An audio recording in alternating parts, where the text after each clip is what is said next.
Il est l'auteur de 160 ouvrages environ. Il réédite ses essais politiques. Tout d'abord, Le Grand Remplacement. Et puis, nous allons évoquer aussi un nouvel ouvrage, Le Petit Remplacement. Inutile de vous dire que je reçois Renaud Camus. Bonjour Renaud Camus. Bonjour.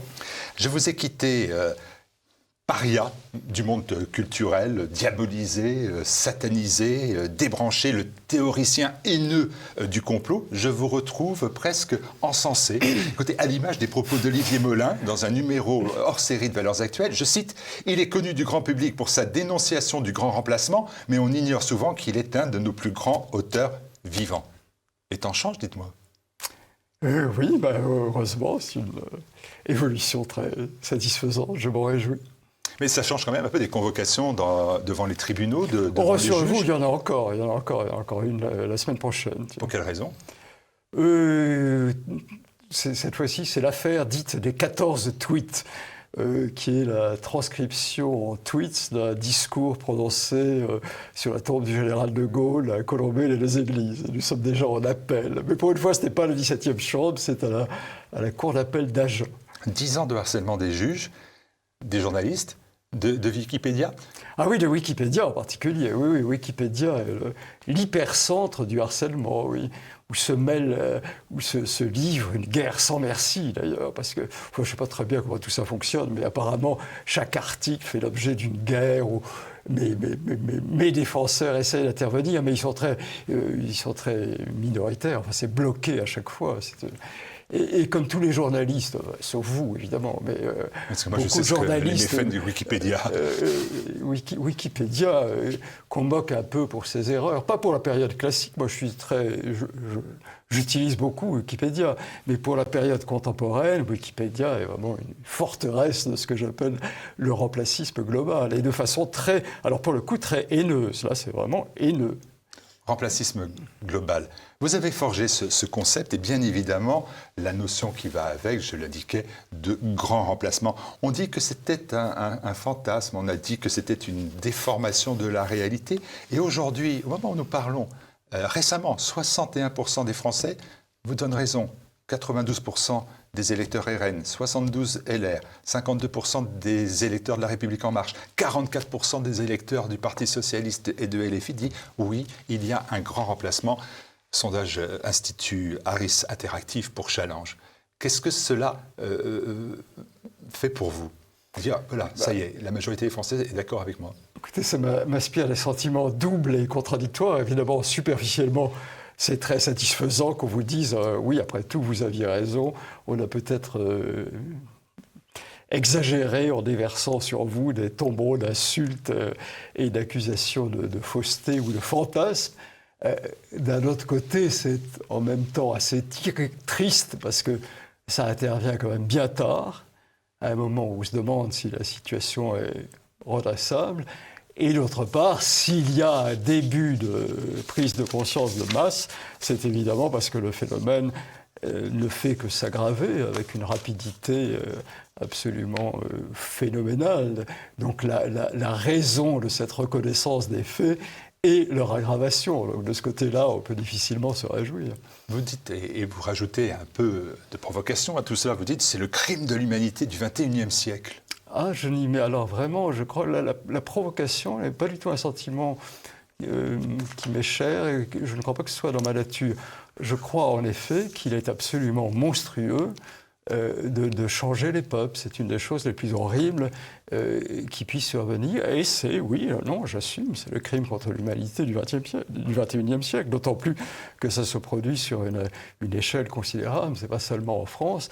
Changer les peuples, c'est quand même ce que les peuples en question ont craint le plus pendant des siècles et des siècles de leur histoire. L'idée que sur le territoire traditionnel d'un peuple, il y en aurait à l'autre à la place, rien ne paraissait plus effrayant, plus déplaisant, plus horrible comme perspective que celle-là. C'est pour ça que des fleuves de sang ont été versés pour l'éviter.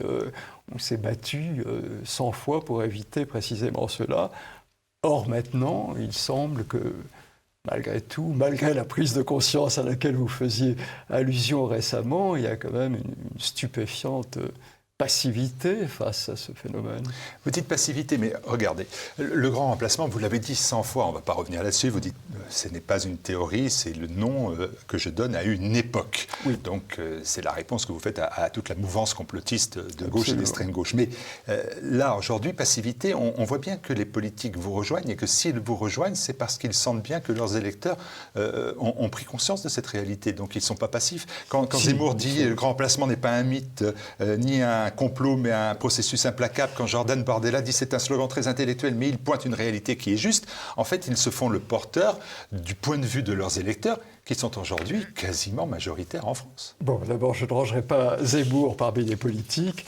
Quant aux politiques, ils disent de temps en temps, au moment des élections, qu'en effet, il y a ça. Enfin, leur action, je ne sais pas, la quintessence de ça, c'est par exemple Nicolas Sarkozy qui a dit à quelques moments non, il faut arrêter l'immigration.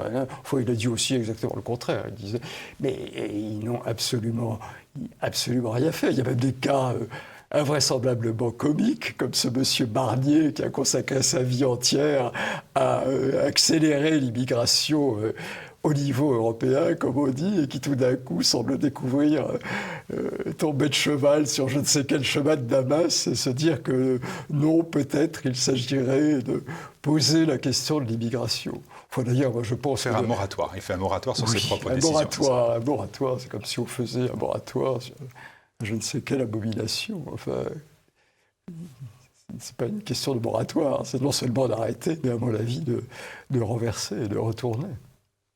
Allez, on en vient à cet ouvrage qui a un lien évident avec tout ce que nous venons de dire, qui est intitulé « Le petit remplacement ». Comme pour Les Déracinés de Barrès, d'ailleurs, ce n'est pas un roman à thèse, encore une fois, ce n'est pas une thèse, mais une description. Est-ce que vous êtes d'accord avec cela ?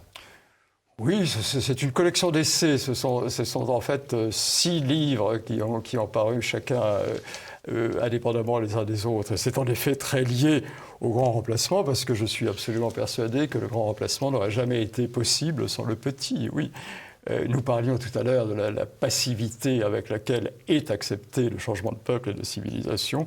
Cette passivité est due en effet, à ce que j'appelle le petit remplacement. Ce petit remplacement, vous dites, le grand remplacement, c'est le changement de peuple, le petit remplacement, c'est le changement de classe. Qu'est-ce que ça veut dire concrètement pour nous téléspectateurs ? Oui, alors, en effet, la formule a besoin d'être peut-être un peu explicitée. C'est le changement de classe de référence pour la culture. Au fond, la culture est un concept bourgeois, il faut le dire. Avant la Révolution française, on ne parlait pas de culture. Les gens avaient de la lecture, avaient des humanités. La culture est très contemporaine de la bourgeoisie. On pourrait même donner caricaturellement des dates, mettons 1789, 1968.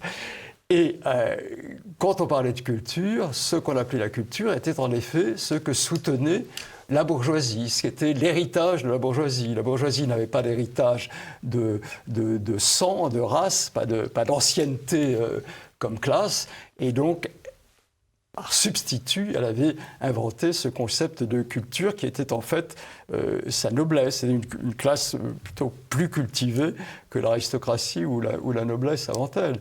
Et dans la mesure où la bourgeoisie comme classe a à peu près disparu, la culture a disparu avec elle. La grande question est de savoir si la culture était uniquement un privilège de classe ou bien si c'était vraiment un bien très précieux de l'humanité tout entière. Le petit remplacement, vous dites c'est un changement de culture, un changement d'histoire, un changement de sens. Il se fait donc, j'ai bien compris, le préalable du grand remplacement. Le petit remplacement est donc fait ou il est en cours d'être fait. Est-ce qu'il reste encore une culture française ? Parce que dans ce cas-là, vous serez d'accord avec Emmanuel Macron, il n'y a pas de culture française. Il n'y en a plus. Je vous mets d'accord avec Emmanuel Macron, c'est une surprise. Je ne serais pas d'accord avec Emmanuel Macron, mais il n'y a plus de culture française comme classe, en tout cas. Il n'y a plus de classe cultivée. Il y a bien entendu des individus cultivés, Dieu merci, mais il n'y a plus de classe pour la culture. Et la culture française à peu près disparu. Le petit remplacement, à mon avis, est à peu près achevé. beaucoup plus avancée que le grand. Le grand, elle n'est pas tout à fait terminée. Renaud Camus, le petit il y a des gens achevé. qui n'enseignent pas l'oubli, il y a des gens qui peignent, il y a des gens qui écrivent, vous en êtes, il y a des gens qui dansent, il y a des gens qui sculptent, il y a des gens qui... Ils n'ont aucune présence médiatique, ils ne sont plus dans le... Il n'y a plus d'espace public pour la culture. Je veux dire, pour ce qu'on appelait, alors ce que dans le langage du petit remplacement, dans la langue nouvelle, on appelait la grande culture, c'est-à-dire l'héritage, les classiques, ce qui a été transmis par les siècles. C'est très très peu présent, enfin c'est 1%, 3% du monde médiatique. Dans tous les journaux, l'espace se réduit considérablement. À la télévision, il a disparu. La disparition la plus sensible, et je crois que c'est le pivot, le point où ça s'est renversé, est la musique. Le renversement de sens du mot musique. Le mot musique, un des essais de ce livre s'appelle d'ailleurs le mot musique. Le mot musique a totalement changé de sens entre le XXe et le XXIe siècle. Musique désignait tout à fait autre chose que ce que les gens appellent musique aujourd'hui, dont je ne dis pas que ce n'est pas de la musique, mais ce n'est pas ce qu'on voulait dire dans la langue de la culture quand on parlait de musique au XXe siècle. Et ça n'a plus aucune présence publique. Quelle est la différence de musique entre le 19e, 20e et le 21e siècle? La musique est ce qu'on appelle maintenant exclusivement la grande musique, et qui a à peu près disparu, y compris de la culture des intellectuels. C'est très sensible quand on voit à la télévision ou à la radio, quand on entend à la radio de grands intellectuels et on leur dit de donner un exemple de musique. Et tout ce qu'ils donnent comme exemple de musique, mais vraiment à 95%, je me demande même si on ne peut pas dire à 100%, il n'y a plus... Ce qu'on appelait jadis la musique a disparu. Jamais, jamais il ne donne un exemple. Il ne donne du Fauré, du Brahms, du Schumann. Vous êtes d'accord avec moi qu'à chaque fois qu'il y a un concert de grande musique, comme on disait dans le temps, c'est plein. C'est tout le temps plein. Donc il y a bien encore un public. Je ne sais pas. Non, la musique se porte très mal. Il y en a de moins en moins de concerts. Le public est très âgé. Non, la musique est très malade. Et même les artistes classiques ont maintenant une nouvelle culture. On a l'impression, souvent par exemple, alors les interprètes, quand on les interroge, on a l'impression que oui, ils font de la musique classique, mais enfin, leur plaisir, chaque fois qu'on creuse un peu, on dit oui, quand on est entre amis, on fait du jazz, ou on fait de la musique pop, ou voire du rap, ou des choses comme ça. Leur vraie culture, c'est ça. Non, la musique se porte vraiment très très mal, et c'est une des choses qui est le plus près de la disparition complète. Bon, alors il y a quelques manifestations où il y a un monde fou, mais toujours avec d'énormes concessions. Alors quand il y a des grands concerts, grand public, il faut toujours mettre dedans des choses qui ne relèvent pas tellement de la musique classique pour avoir un public large. Est-ce que tout ça procède à une industrie qui, elle, se porte bien, que vous appelez l'industrie de l'hébétude? Est-ce que ça correspond à cette définition de l'industrie de l'hébétude? Oui, évidemment, bien sûr. Je pense que le changement de son d'un continent, enfin la musique classique n'a jamais été extrêmement répandue dans les foules, mais elle était la musique de référence. Quand on parlait de la musique, c'était ce que ça voulait dire. C'était la culture européenne, et c'était en plus ce qui était essentiellement européen, parce qu'elle est assez peu nationale. Pour quelqu'un français cultivé, je ne sais pas, Brahms est aussi important que Berlioz ou Fauré. Il y a vraiment peu de frontières. C'était vraiment l'âme de l'Europe. Or, comme par hasard, la musique de substitution, la musique populaire, est essentiellement américaine, et à travers l'Amérique, elle est africaine, elle est afro-américaine. Donc il y a vraiment une déseuropéanisation de la musique. Ce qui était l'âme de la musique, c'était vraiment la grande tradition musicale qui va, je ne sais pas, Hildegard von Bingen, Gérard Pesson ou à des gens comme ça. Parfait. Est-ce que, à travers le petit remplacement, vous dénoncez pas un autre crime finalement, qui est un crime dans le crime? Vous me permettez cette expression, c'est le mensonge de l'établissement qui fait croire qu'en changeant de peuple, c'est une notion que je reprends de votre ouvrage, on va conserver la même culture, c'est-à-dire finalement la même identité. Et là, vous dites, c'est un mensonge qui est criminel. C'est absolument la grande illusion, et qui ne peut procéder que d'une idée extrêmement basse de l'humanité et de l'homme en général, une idée industrielle de l'homme. Alors là, on est tout à fait au cœur de ce que j'appelle le remplacisme global, ou la davocratie, le concept de gouvernement du monde par Davos. Le fait qu'en effet, par une folie sans nom, on pense qu'avec un autre peuple, on peut avoir la même culture, ce qui est tout à fait illusoire. Enfin, c'est traité, c'est ce que j'appelle la matière humaine indifférenciée, c'est-à-dire que l'homme est interchangeable à merci et évidemment commercialement échangeable. Pour reprendre des titres de votre ouvrage, des ouvrages qui sont dans ce petit remplacement, vous dites en gros pour vous que la grande déculturation à laquelle on assiste a entraîné un processus de décivilisation, ce sont toujours vos termes, et les Français ont été dépossédés de leur pays. Mais est-ce qu'on voit bien aujourd'hui quand même que le peuple rejeune dans la rue? Il y a eu les bonnets rouges, les manifs pour tous, les gilets jaunes, les antipasses sanitaires, tout cela a été une forme de réaction.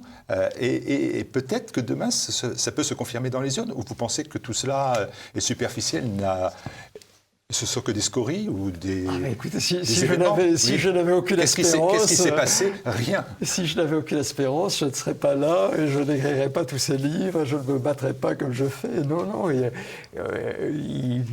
y a une espérance qui d'ailleurs est en train de prendre une forme plus concrète qu'elle ne l'a jamais fait dans les années récentes. Non, il y a certes une espérance, et nous nous battons, et nous nous battons, et nous nous battrons jusqu'au dernier souffle, mais la situation est évidemment très compromise, et les deux remplacements sont l'un et l'autre extrêmement avancés. Mais encore une fois, le petit remplacement est plus avancé que le grand. Alors, ma question est encore beaucoup plus simple. Est-ce que pour essayer d'empêcher, est-ce qu'il faut aller voter? C'est encore plus simple. Je ne sais pas pour qui pour l'instant, c'est encore que je vous poserai la question dans un instant, mais est-ce qu'il faut aller voter? Est-ce que c'est un acte qui permet d'éviter les choses, ou est-ce que ça n'a plus aucune importance? Il y a des gens qui pensent qu'il faut voter, je n'arrive pas à me détacher de l'idée que voter peut quand même être très utile, et peut-être tout spécialement cette fois-ci.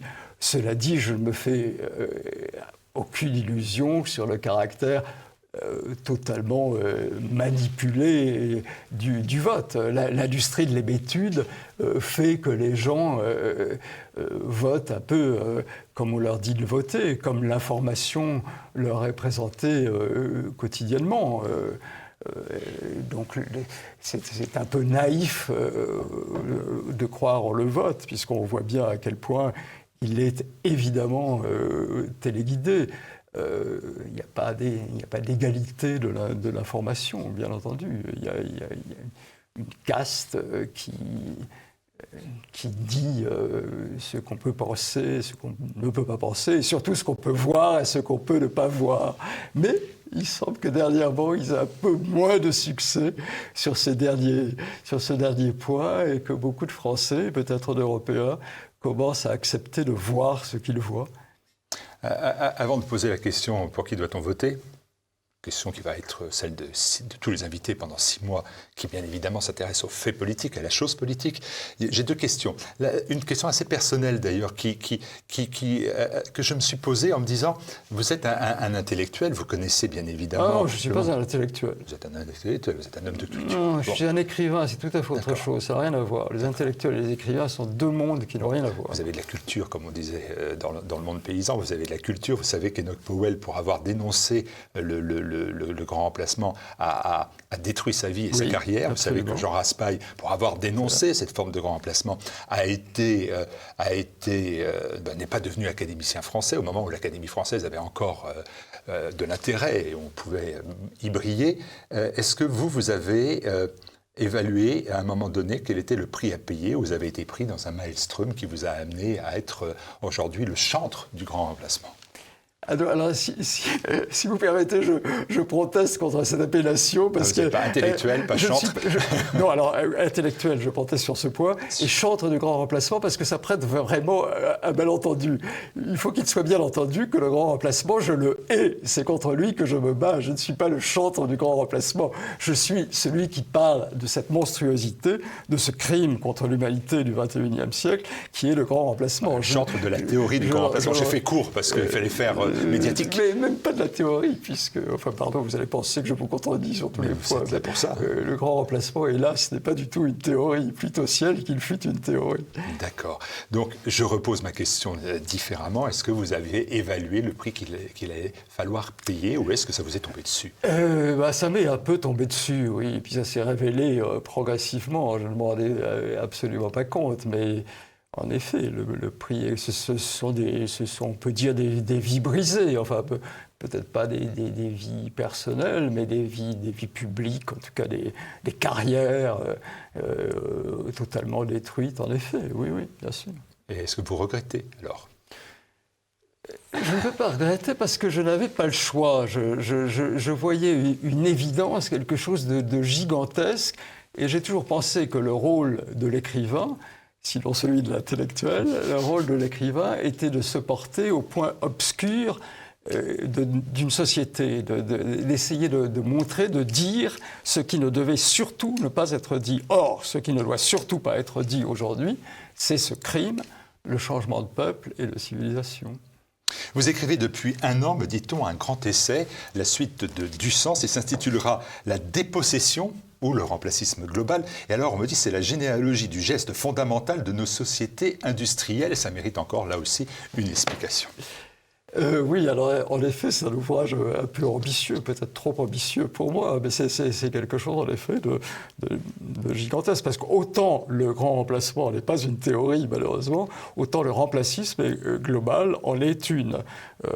Je crois que le geste le geste central et sans doute fondateur des sociétés modernes, qui sont les sociétés de la dépossession, c'est le fait de remplacer. Tout est remplacé. Nous vivons dans un monde où tout est remplacé. Les matériaux, par exemple, on vit dans le faux. Par exemple. Le marbre est remplacé par quelque chose d'autre, la pierre est remplacée par quelque chose d'autre.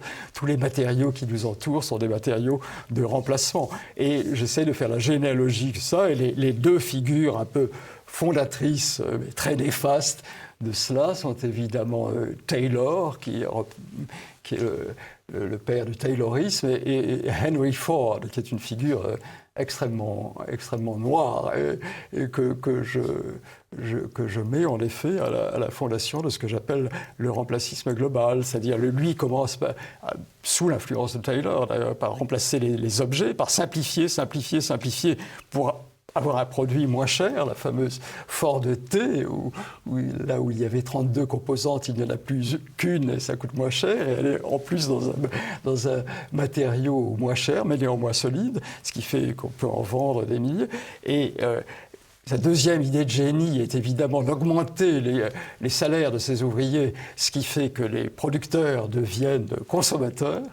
Et la troisième idée de génie, enfin si l'on peut dire, d'un génie noir, c'est qu'évidemment, c'est l'homme lui-même qui devient le produit. Donc il est à la fois producteur, consommateur et produit interchangeable. Et c'est à mon avis, à l'origine du grand remplacement, qui, si gigantesque qu'il soit, n'est qu'une toute petite partie du remplacisme global, c'est-à-dire les sociétés liquéfiées, ce que Zygmunt Bauman appelle très justement la liquéfaction des sociétés, où toutes les structures s'effondrent, la famille, la culture, toutes les structures traditionnelles s'effondrent, ce qui permet d'avoir cet homme absolument interchangeable, qui est un produit comme un autre, et ce qui semble ouvrir la voie d'ailleurs à la fin de l'humanité, enfin un transhumanisme, ou sinon à la fin de l'humanité, post-humanité de l'homme absolument interchangeable. Ma dernière question revient très pragmatique, c'est ce sondage sur le grand remplacement. 61% des Français croient au grand remplacement, 92% chez les sympathisants RN, 72% les sympathisants LR, 52% les sympathisants La République En Marche, 44% PS et la France Insoumise. Tout le monde est d'accord avec vous. Une grande majorité est d'accord avec vous. Votre vote va se porter vers qui? Vers ceux qui ont vu le plus tôt les choses ou ceux qui viennent de le découvrir? Après tout, maintenant, 52% des électeurs de La République En Marche sont d'accord avec vous. Il n'y a pas de raison de ne pas les soutenir. Oui, enfin,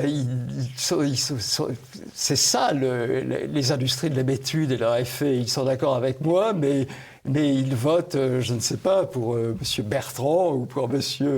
Barnier ou pour Emmanuel Macron, c'est-à-dire par la quintessence du remplacisme global, le représentant en France de la démocratie. Donc le vote ne correspond pas au sentiment. Oui, il commence à voir, mais le parti remplaciste est quand même encore très très fort. Et puis en plus maintenant il y a le parti remplaçant qui n'est pas négligeable. Donc voilà, moi je crois que les enjeux réels sont ceux-là, les remplacer. Et parmi eux, les remplacés récalcitrants, parmi lesquels je me range évidemment, les remplacistes qui sont un parti extrêmement fort, qui ont tout, qui ont l'argent, qui ont l'industrie, qui ont l'influence, qui ont les postes, qui ont la presse, et les remplaçants qui, jusqu'à présent, votent remplacisme, qui assez rapidement, à mon avis, vont voter remplaçant. Après tout, ils vont se dire qu'il n'y a pas de raison. Et dans tous ces Français qui voient clair, s'ils voient clair, vers qui vont-ils voter? Ah ben à mon avis, j'espère qu'ils vont voter pour Éric Zemmour. Moi, je suis un partisan frénétique. Aussi clairement que cela? Ah oui, tout à fait clairement, sans la moindre hésitation. Je crois d'ailleurs que c'est absolument... Est-ce que c'est lui rendre service que de dire cela? Ah ben alors si ça ne lui rend pas service, je retire ce que j'ai dit. Je ne voudrais lui nuire en aucune façon. Je ne voudrais absolument pas le desservir, mais pour moi, on parlait très vulgairement, la dernière sortie avant l'autoroute, enfin, c'est l'autoroute de la fin. Non, je crois que après c'est fichu. C'est vraiment Zemmour est vraiment la dernière chance pour sauver de la France ce qui peut l'être encore. Les choses sont dites. Merci beaucoup, Renaud Camus. Je rappelle à nos téléspectateurs ce grand remplacement qui est une version, qui est la 3e édition, que j'ai entre les mains, je crois, la 3e édition, avec toute une série de discours, d'interventions devant les tribunaux qui ont été rajoutés à la suite de l'ouvrage Le Grand Remplacement. Et puis ce petit remplacement qui est la somme donc, de 6 recueils ou essais et qui sont parus séparément. Ces 2 ouvrages sont en vente à la librairie de TV Liberté. Vous en avez pris l'habitude. Pour aller à la librairie de TV Liberté, il faut aller sur le site tvliberté.com et faire tout de suite votre commande. Merci à nouveau, Renaud Camus. Merci. Merci.